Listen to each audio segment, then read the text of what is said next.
Okay, let me share with you a short couple of anecdotes about mine.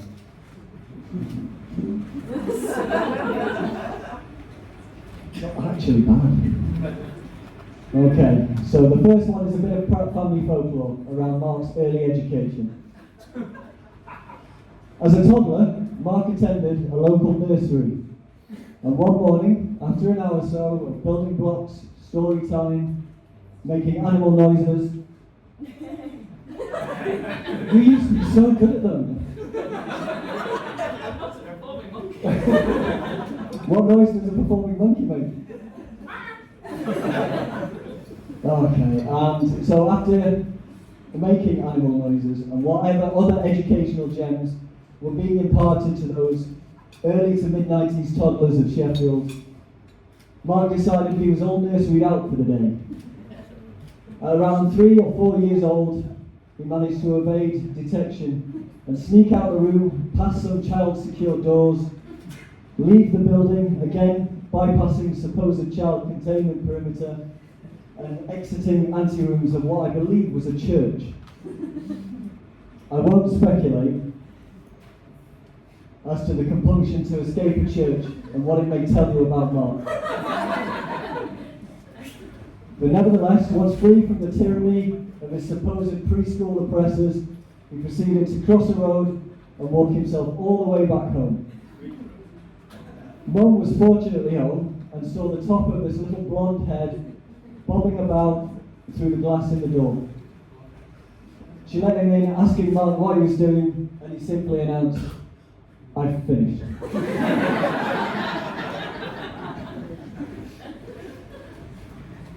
Talking of walking, you never know where it may take you. That's my favourite joke. As a child, Mark's proficiency in ball sports wasn't what he might have listed as a talent or even really a capability. To be honest, an example of this was when playing beach cricket as children. My dad was attempting to teach him how to catch a ball. "Keep your eye on the ball, Mark," was the sage instruction, and Mark can be quite a literal human being. A steepling tennis ball, finally succumbing to gravity, Mark scuttling around side to side underneath the trajectory, never blinking, fiercely maintaining eye contact with the ball. Smack. Took a tennis ball straight to the eye. His eye absolutely was on the ball. I don't even think he raised his hands from where they hung by his sides. And so, you might argue Mark was a puzzle for his preparatory school PE teacher, Mr. Pearson. However, it was Mr. Pearson who introduced Mark to the athletic discipline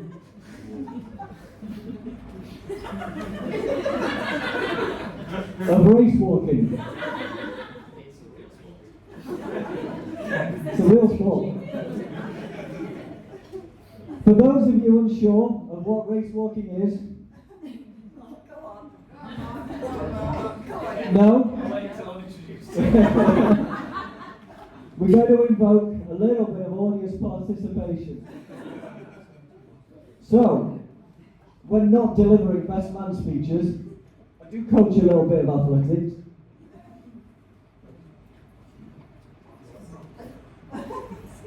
Stand by. Let me just one more listen.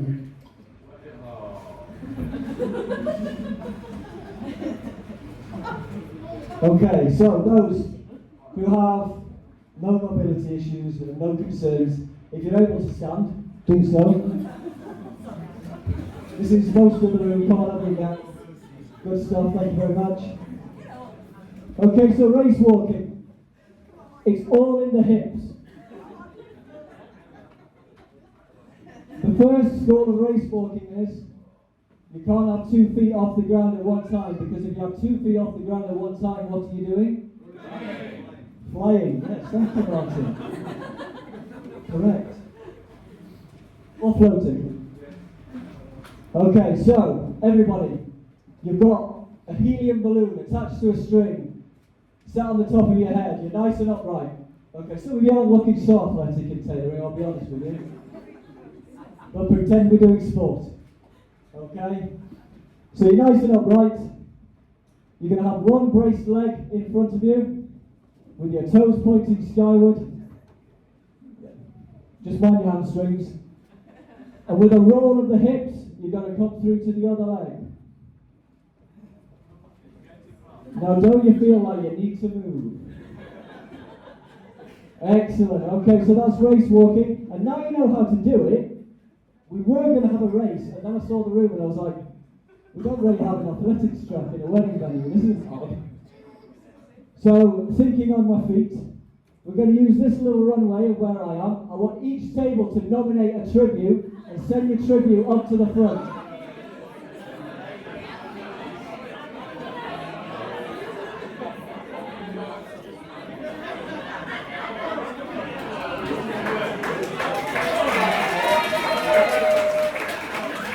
Okay, so tributes, just lining up here. If we bring the elite to the front, Miles, I want you to all order yourself in table order. So we've got top table, table 1 next to Mark. Table 2 next to Mark.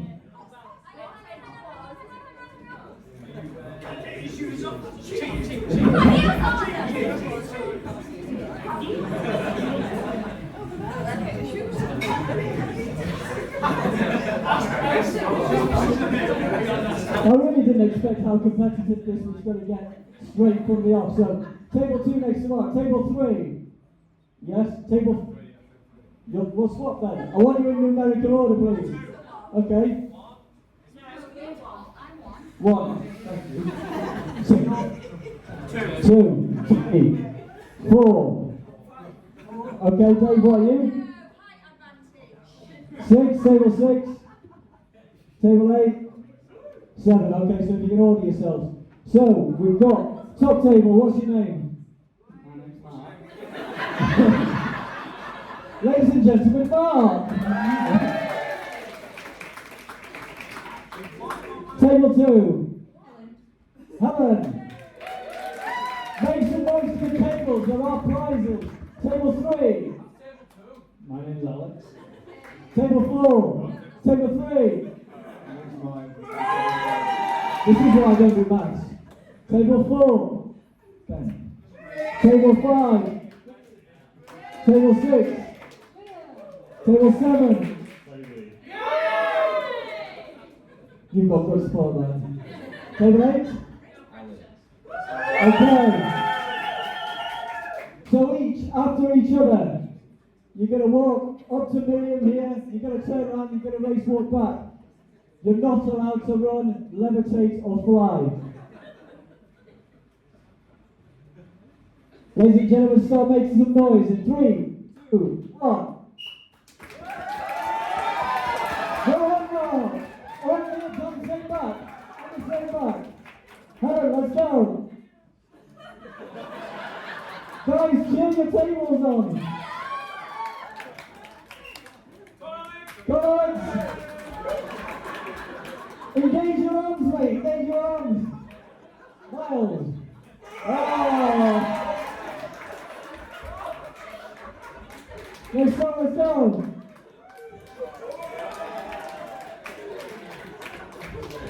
Next one, go, David. There we go. Great work. Great work.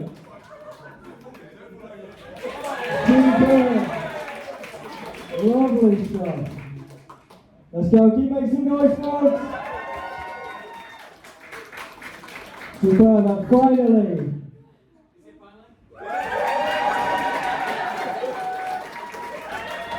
Awesome, guys. Okay, so I want to hear the room. Which one won? We've got top table. Mark. Table 1. Table 2. Table 3. Table 4. Table 5. Table 6. Table 7. And And table 8. Tell you what, it just so happens that I bought sweets for all of you. Everybody's a winner here. Hold on, we've got. Is there a results are being contested here? Apparently Georgie voted for nothing. You've broken the bag already. Okay, folks, thanks ever so much. Help yourself to a couple of packets of sweets from the bag. Helen. Well done, folks. Thank you so much for indulging me. Go on, yeah, get in there. Alright, no, thank you very much. Go on.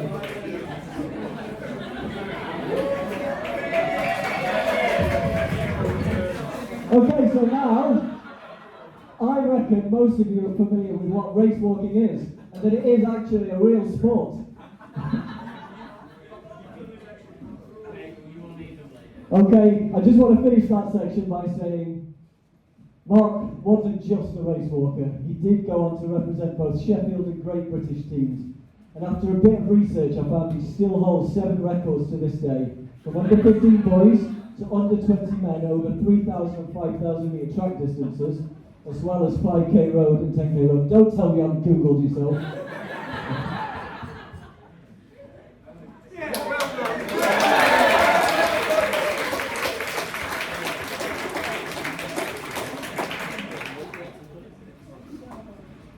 I'm now at the point where it's considered good to impart some advice on how to have a long-lasting, fulfilling and loving marriage. This is my mother. On that, I do struggle to hold long-lasting conversations, let alone relationships. However, I do enjoy a bit of research. I've picked out a few of my favourite quotes from a place called www, full stop, Google, period, com, if you've heard of it. Okay. Oscar Wilde says, ultimately, the bond of all companionship, whether in marriage or in friendship, is conversation. Pavarotti has something to say on it. Is the love good? Is the silence good?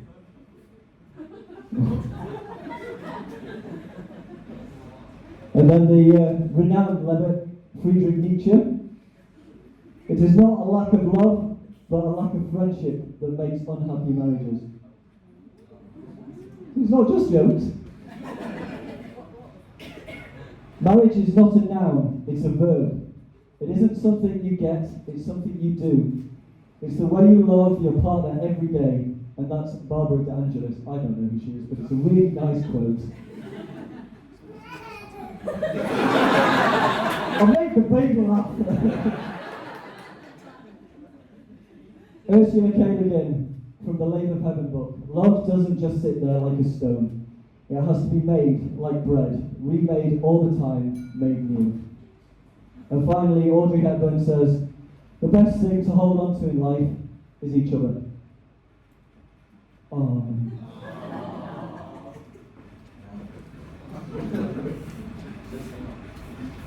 So, I'd like to now mention my earliest recollection of Georgie. Was when she was sat at a family meal at my parents' house. A full table, parents, siblings and their partners. Now, Mark is arguably prone to pushing other people's buttons, it seems just for his own personal amusement. Now, I can't remember what was said, however, I can remember that the usual reprimanding voice of my mother shouting, Mark! Was outdrawn for the first time in my recollection by your dear wife. I remember noticing that she can handle it. Mark and Georgie, you have a wife who looks fantastic, is intelligent, and quick enough to keep up with most of your ridiculous one-liners. She has the same enthusiasm for building a fantastic business, but can bring order to some of the chaos. I should say at this point, as a sponsored athlete of Marriott Lawn and Garden, please consider them for all of your gardening needs. I'm sure, Mark, there are many lovely reasons that you can reel off for marrying Georgie, in addition to all the nice things you will say in your speech. And Georgie, you have a lovely dog together and leave with a beautiful dress. On that, can we please have a lovely round of applause to my mum who's made Georgie's bridal gown for today.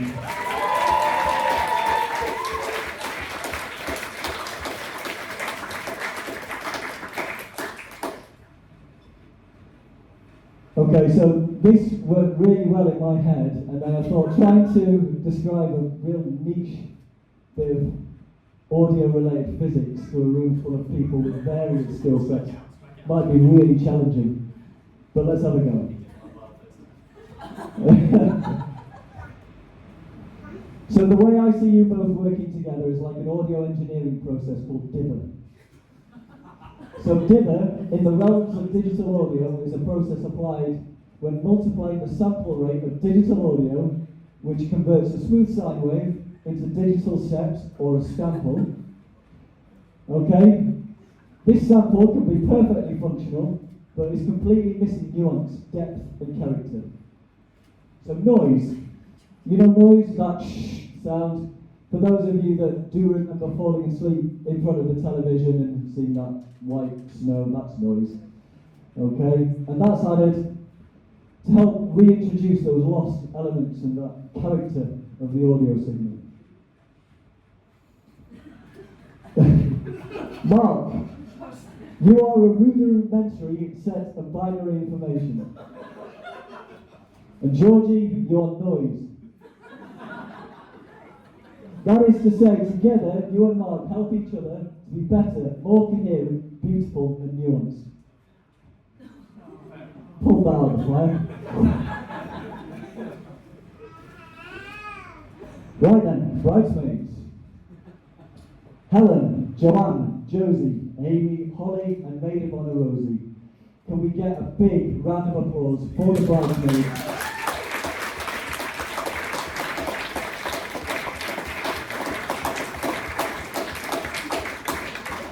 Don't they all scrub up well, eh? Here we are then, the last bit, folks. Can you charge your glasses and stand if you're able?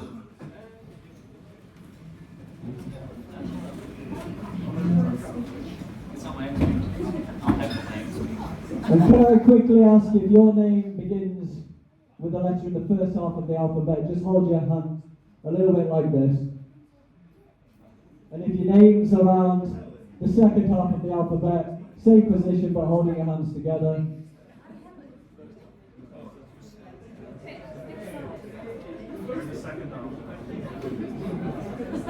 Thank you, that's my standing ovation in the camp. And then finally, just remain standing for the second page. May neither of you ever lie, cheat, or drink. But if you must lie, lie with each other. If you must cheat, cheat death. And if you must drink, drink with us. Cheers to Mr. and Mrs. Pratt, Mark and Georgie. Thank you very much, folks.